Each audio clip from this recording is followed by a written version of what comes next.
Buddy, this is the Algebra 2 or Algebra Trig Pre-Calc video on section 1.2. This is the second video in this little series because I ran out of time on the first one, and the first one was kind of long. So in the first one, what we tried to do is to look a little bit at domain and range. We had the rules for horizontal asymptotes in there. We know about vertical asymptotes. Those will be reviewed again just because they are so important. But today what we're going to be looking at, we had that long list of things that we were looking at. So today what we're going to look at is increasing and decreasing. We're going to look at boundedness, local maximums, minimums, and then what we call absolute extremes. And we'll also get to in this video, hopefully, symmetry, a little bit more with asymptotes, and then end behavior that actually is going to be super helpful for you guys when you get to calculus next year, if you choose to take calculus next year. So my first thing I want to do is every year I make a graph and I just put it on the board. All right, and I'm going to give this points. So I'm going to have a point at, I'm going to give you guys the points and tell you how you're going to connect them. Negative 5, 4. Negative 2, 7. And I'd like you to make sure these points are defined. 3, negative 5 might be here. 8, 2.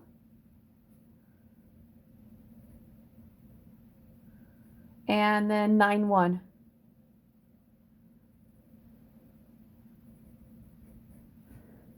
All right. All right. So, what I want you to do when you connect these, and if I keep talking, if I'm talking too fast, just stop the video and then copy what you're supposed to do. I want a horizontal line to the left of negative 5, 3. I want this to kind of be like that. Okay. I want it to go down here. I'm going to have it swoop down here, go up.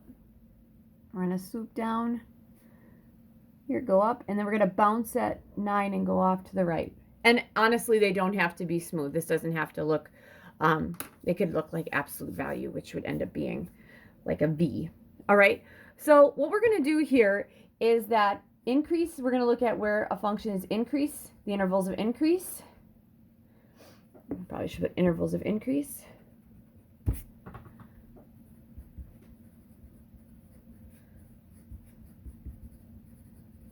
And we'll define these intervals of decrease.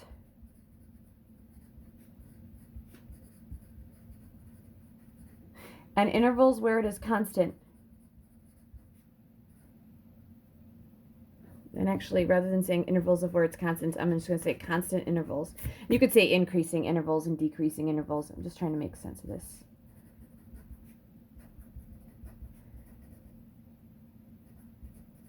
All right, so whenever I'm talking about intervals of increase and decrease, it's always by the x's. It's like if this would be the time of day, and let's say that the y's would be the temperature. And usually what you'd say is, oh, okay, the temperature rose at 2 o'clock. You don't talk about how much it rose, you just know when it did. That was the interval of when it rose. Oh, it rose from 2 o'clock to 3 o'clock, and then it went down again at 3, from 3 to 5, something like that. Totally not looking at this graph as I'm explaining this. All right, so intervals of decrease, it's looking at by the x, where the graphs raise,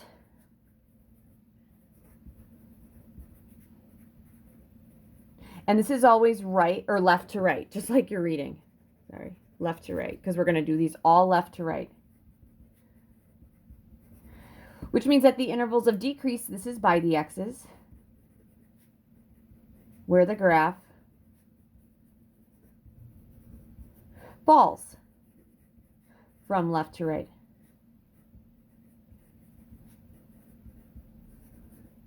Intervals of constant intervals, this is by the x's, where the graph doesn't rise or fall. So it'd be a horizontal line.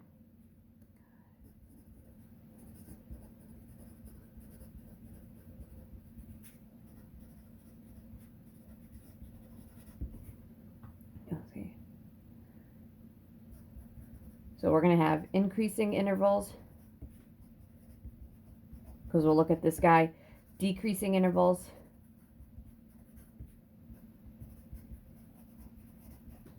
and then also constant intervals. And I'm going to use this picture for my next set of definitions as well, because this section is just full of graphing definitions that are super important. All right. All right, so if I had to, what I'd say is, oh, it's going here, and then we switch directions. We want to know where it's switching directions, going up or down. So it's going up, and then here it goes down, down, and here it goes up, and then all of a sudden it goes down, and then it goes up. All right, so by the x's, we have to figure out what's going on. Now, it's going to the left forever, and it's staying, this is a constant interval, and since it's going to the left forever, it's going from -infinity to -5, because that is my x. It's super important.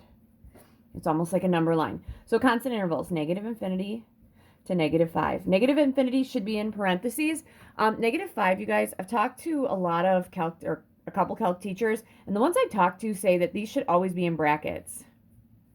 So every number we have in this will end up being in brackets. I used to not put them in brackets because it's really not decreasing or staying constant here. It's changing directions.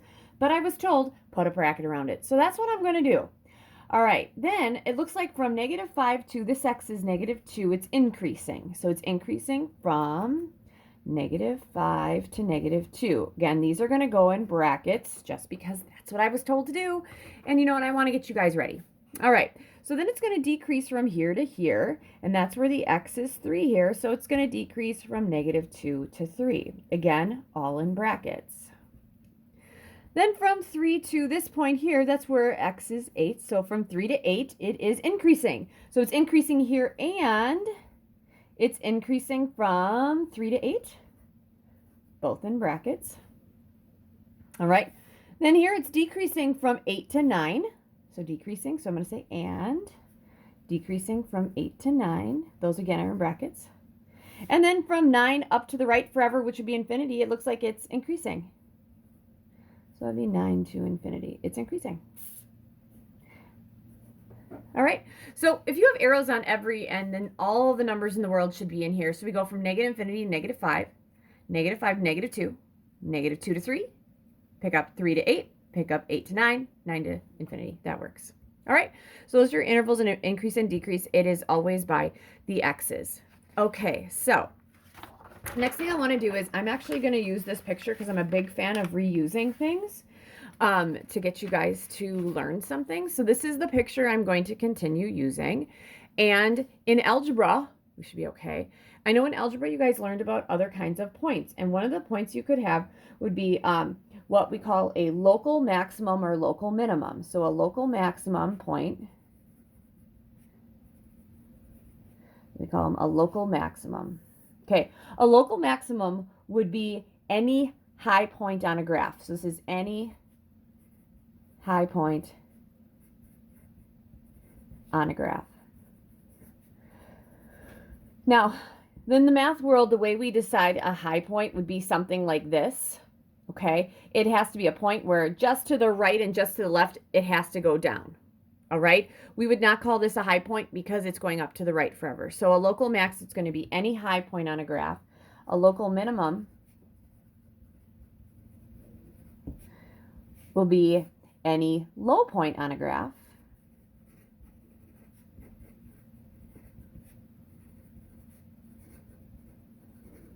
Okay, so I'd have a minimum here. I have a local minimum here. I would not call a local minimum, you guys, because there is nothing going to the left or the right. Okay, it's kind of weird that way, but I wouldn't call that a local min. And I'm going to be honest with you, you're not going to have many graphs like this. I would call this a local min. I call that a local min. All right, now the ones that are if we have something that is the highest, so like this guy is the highest, we call that an absolute maximum. And actually, I'm going to have to correct myself because it isn't the highest because this goes up forever. So this is not an absolute maximum. So an absolute maximum is the highest point on a graph.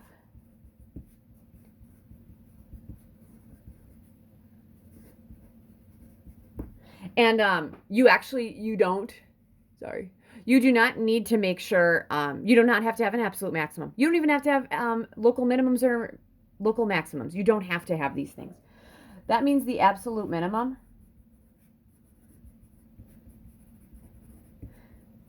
would be the lowest point, if it has one. on a graph. It would be the lowest one. Okay, so looking at this graph, because I don't like to remake things, because I think that that kind of stinks having to redraw things, I would say that I have a maximum. If I'm looking at maximums, I would say I would have a maximum of, it looks like a maximum of 7 when x is equal to -2. If you want to write that as a point, it'd be -2, 7. I'm not too picky with that. I'm not sure how Math XL is going to be on homework. So if you're asked for maximums, I know in the key I've seen a lot, it's like, oh, it's 7 when x is -2. If I ask for maximum points, I'm okay with -2, 7. And this would be a local max. Okay. I would have another local max at 8, 2. So another maximum, we have another maximum of 8. I'm sorry, of 2 when x is 8. And I'd say that's the point 8.2. So that's another maximum point. I actually would not call this a maximum just because it doesn't go up there. I'd have to look to see what that's called. Maybe I'll talk to the calc teacher tomorrow because I have a meeting with her and I'll ask her, what the heck is that? Okay, so maximum, maximum. Then I have some minimums. These are both locals because this rises up forever. So there is no absolute maximum on this graph. If I'm asking for a minimum, okay, it looks like I have a minimum of -5 when x equals 3. And that'd be the point 3, -5. I feel like I have another one of 1 when x is 9.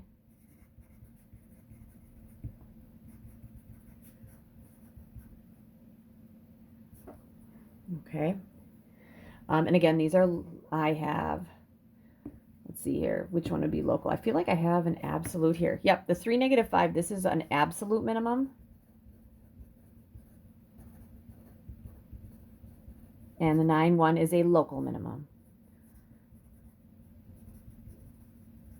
Am I super picky on locals? No. Am I super picky on absolute? No, I'm really not, you guys. I just look for maximums and minimums. I'm just trying to make sure that Math Excel is kind of picky sometimes, so I'm curious to see if we're going to be super picky on this. And we're going to look at finding maximums and minimums on an actual graph in your graphics calculator shortly. All right, so that takes me through all of that. I'm going to hold on to that picture. I may need it. All right, now we're going to look at boundedness. Okay, this is kind of weird. I think we may have talked about this, but boundedness, it just talks about if a graph is bounded, which means can we contain it in horizontal lines, not vertical lines, just horizontal lines. So boundedness just means if it's horizontal line, I'm going to actually get more mathy in this, if the range can be contained between horizontal lines. So if the range can be contained between horizontal lines. And it could just be one. Okay, it could just be one.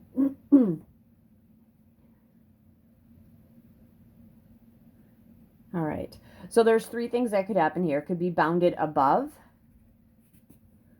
I'll give you pictures and examples. It could be bounded below. Or it's called just bounded.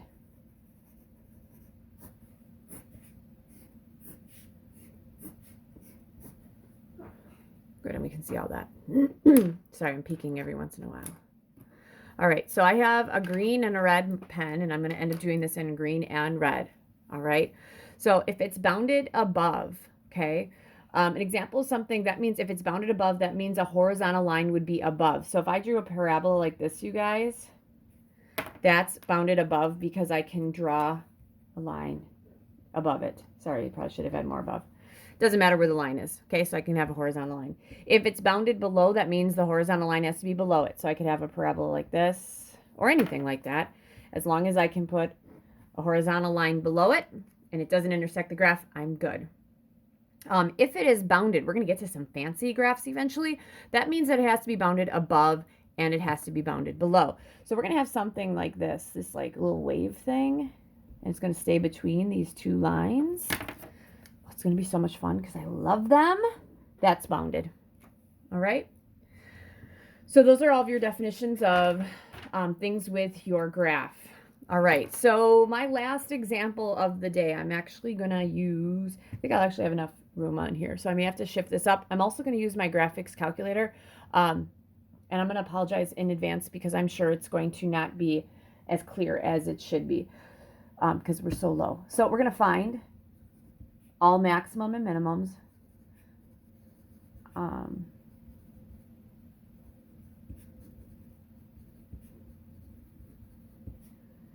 Points and label them.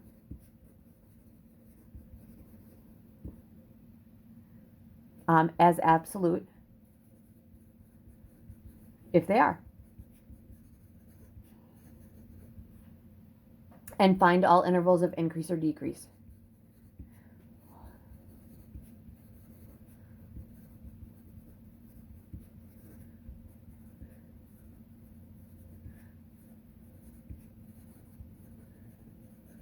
Now, I have not made your test up for this chapter, but I can tell you right now, this is like questions number 1 and 3 on the first test I generally give. Okay? So, we're going to look at maximums and minimums, and then we're also going to look for intervals of increase and decrease. You probably need a graph. I'll put this in black just so you guys have it. I'll put it above. It's going to be y equals, you're going to need your graphics calculator for this, 6x to the 4th plus 31x cubed minus 110x squared. Ooh, this is nasty. Minus 775x minus 1,000. Ooh! Okay. Gosh, I was just not very nice, but maybe I was. You never know. All right. So, let's see here. We're going to put this in our calculator. And again, like I said, I apologize in advance because I'm probably not going to see everything. I need to get a flashlight or something up here. All right. So, for this one, I'll even kind of go up here. Clear this guy out because I was doing some other math. Okay, I'm going to have 6x to the 4th. So 6x, raise that to the 4th power. Then go down so that you don't have that too hard, you don't get more in that exponent. Plus 31x cubed. So plus 31x to the 3rd. Go down for the next one. Minus 110x squared. Minus 110x squared. Minus 775x, and then minus 1,000. Okay. So hopefully, and what I do, you guys, all the time with these big ones, I actually relook at this because I do not want to mess up. So 6x to the 4th plus 31x cubed minus 110x squared minus 775x. Good, minus 1,000. That's exactly what I gave you. Hopefully I wrote that down right there. Good. All right, so if I'm going to do a zoom 6 here, you guys. So if I do a zoom 6, a standard graph, probably not. Ooh, looks like I have a little. Ooh, look at that. I have a little. Okay, so I'm assuming that this is going to go down more. And I'm not so sure how far down, but I do know the y-intercept has to be 1,000. Okay? So, I think I'm going to try to lower this, although it's going to be kind of difficult because I have lowered it almost as much as I can. All right, this is probably as good as I can get so I can be under here. All right, so my window. Let's change my window. So for my window, you guys, I want to go down more, and I know that my y-intercept's at negative 1,000 just because if I made all these 0, it'd be at 1,000.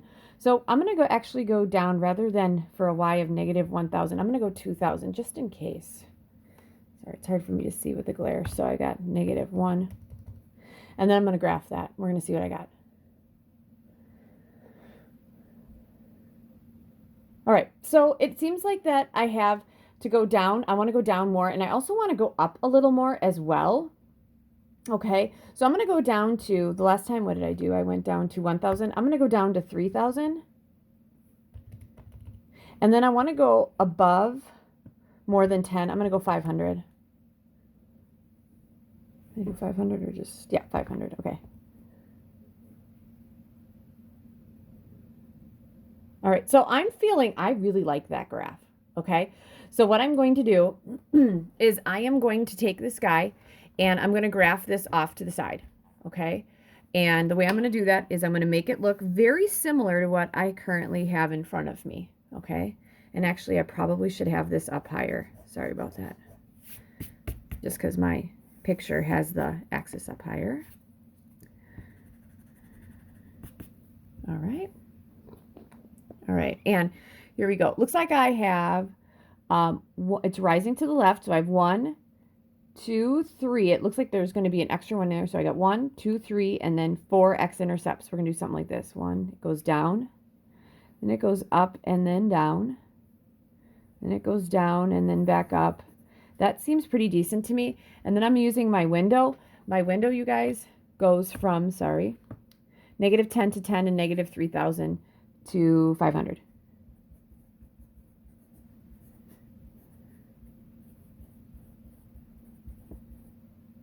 That's super duper important.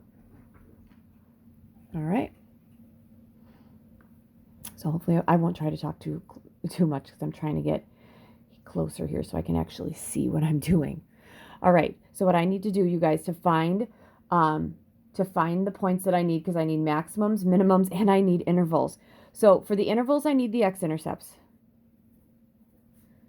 For the maximums and minimums, I need the maximums and the minimums. So I have a lot of points to find here. I'm going to start with the zeros. 1, 2, 3, 4. So here we go. So second trace. Let's go to 0, which is 2. All right. So I'm going to kind of flip this up there. That's a little better. I can actually see it.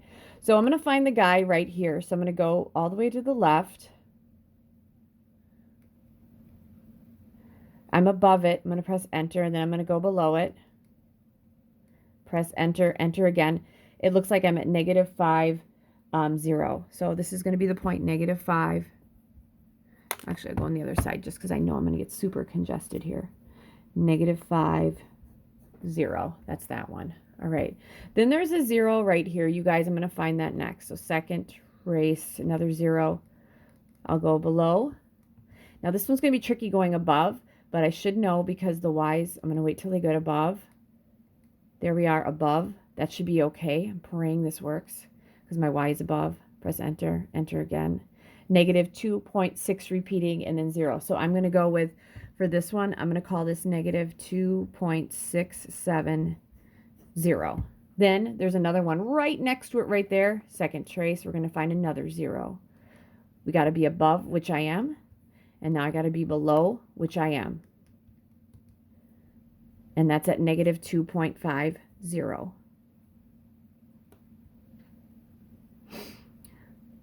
So I'm going to make this arrow. And then I need this guy right here. So second trace, this one's going to be easy. I'm going to go all the way down. And then to the left, again, is below the x-intercept, which I can pull right here. And then I have to get above. Enter, enter. And there it is. It's at 50. Ooh, I made these really nice. All right, so then the next thing I want to do, you guys, is I want to find the minimum points. I have 2 of them, and then I also have a maximum point, and that should help me find everything else. So let's go back here and find this minimum. So second trace, minimum is 3. So we're going to go back all the way over here. We're going to go to the left of the minimum. There we are. All right, I feel like I'm to the left there. Press enter, then move it to the right. Swing that around. Press enter, enter again. I'll do this in green. It looks like it's -4.24. -115.35.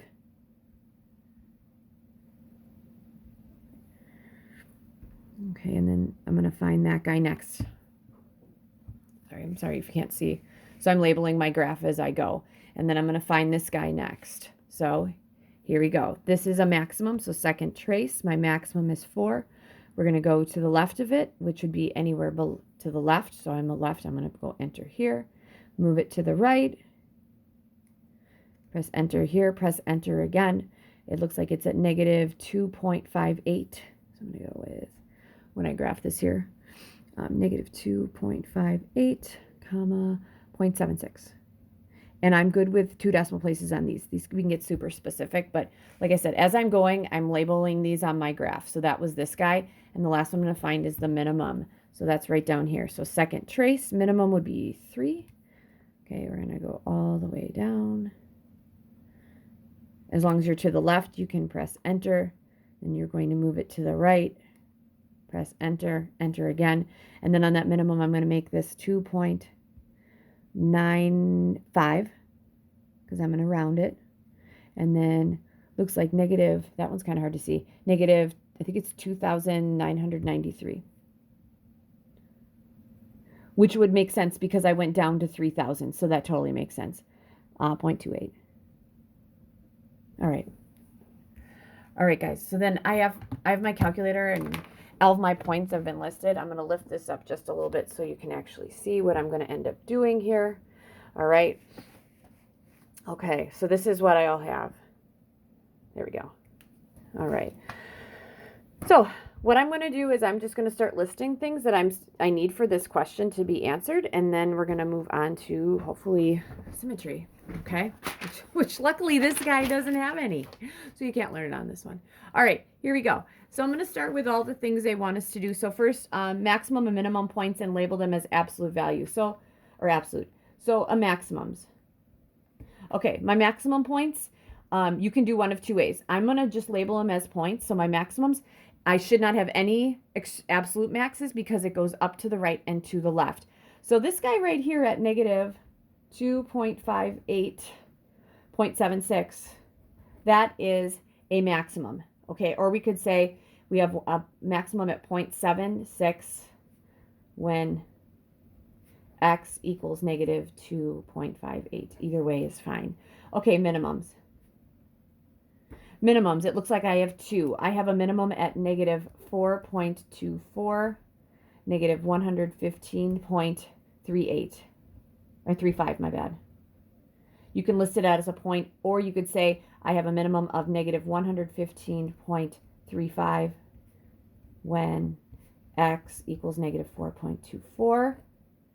I have another minimum right down here at 2.95, negative 2,993.28.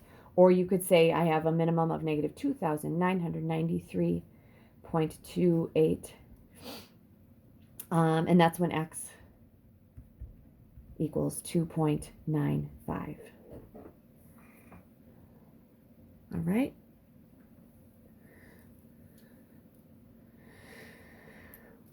Okay. So that's what I got here. I have an absolute. This is the absolute right here. Absolute. Okay. So kind of looking back on things, I don't know why I found the zeros. Probably like, why the heck did she find the zeros? Looks like I did not really have to find the zeros, but that's actually good practice for you because we're going to have to find zeros eventually. Okay. All right. Now, the next thing I have, I'm going to use a different color pen if I have one. Not seeing blue. I'm only seeing green and black, but we'll do black. Okay. We need to have intervals of increase. I'm going to stick this down here. Decrease. And I'm going to tell you right off the bat, you guys, there's nothing constant. There's no horizontal lines. All right? Okay. So when I'm looking at this, I'll use my red. It looks like it's going from left to right. It's decreasing, and then it stops here. Then it goes increasing, and then it stops here. Then it decreases, and then it goes back up right there. So those are my intervals.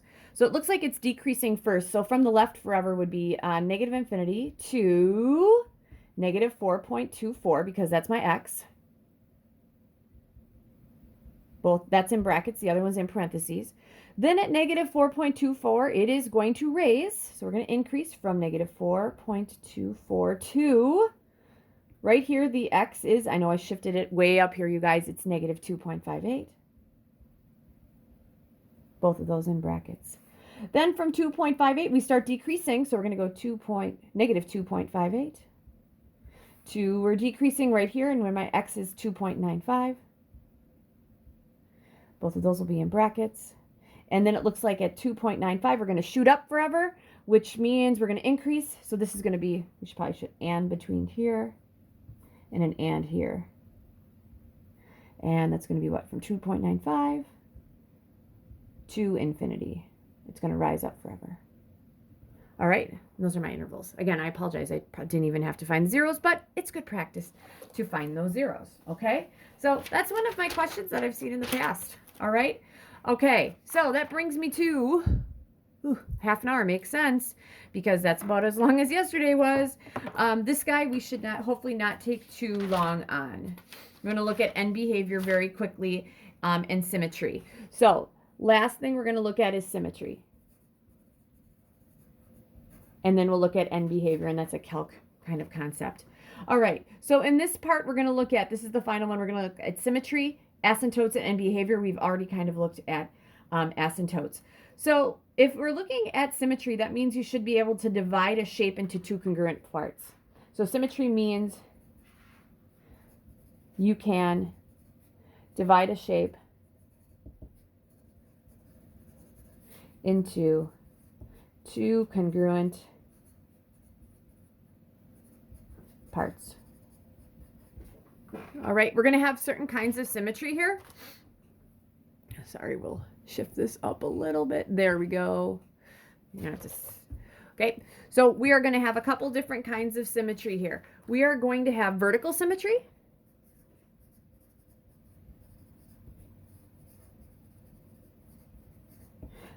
If something has vertical symmetry, that's like a parabola, right? You guys have done parabolas before. So I would look at, okay, a parabola would be something like this. And this would be vertical symmetry straight through. Horizontal symmetry.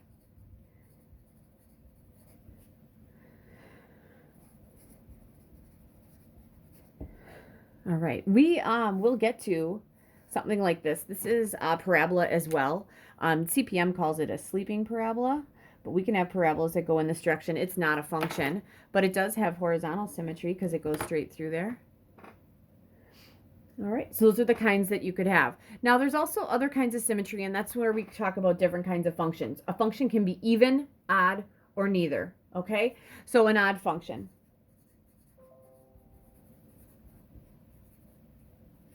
And there's going to be a graphical way to describe this, and then we'll also have an algebraic way to describe it, and I will do each of them. This is where it's symmetric about the origin.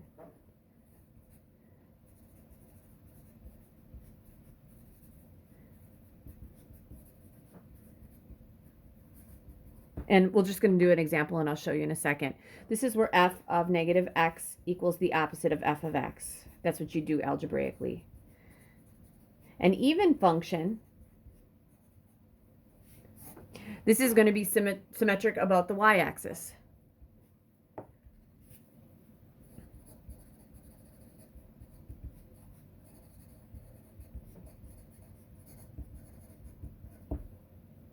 right. To show something symmetric about the y-axis, you're going to have f of negative x equals f of x.